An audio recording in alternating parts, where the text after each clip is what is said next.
You ask Tiger to calculate. This deals with finding the midpoint between 2 points. The midpoint between the 2 points is negative 30, 11. Let's solve it step by step. Plot the 2 points and calculate the midpoint using the formula. The coordinates of point 1 are x1 equals negative 2, y1 equals negative 64. The coordinates of point 2 are x2 equals negative 58, y2 equals 86. PM represents the midpoint of the 2 points.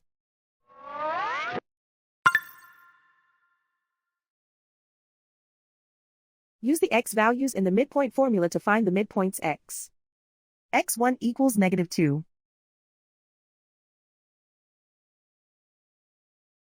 x2 equals negative 58. Simplify the arithmetic.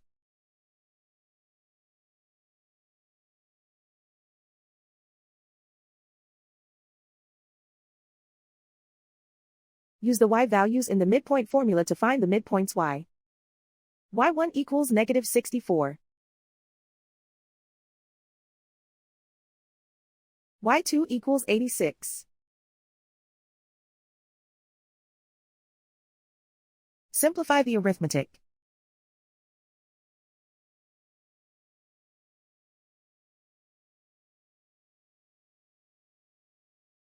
And so, the midpoint is negative 30, 11.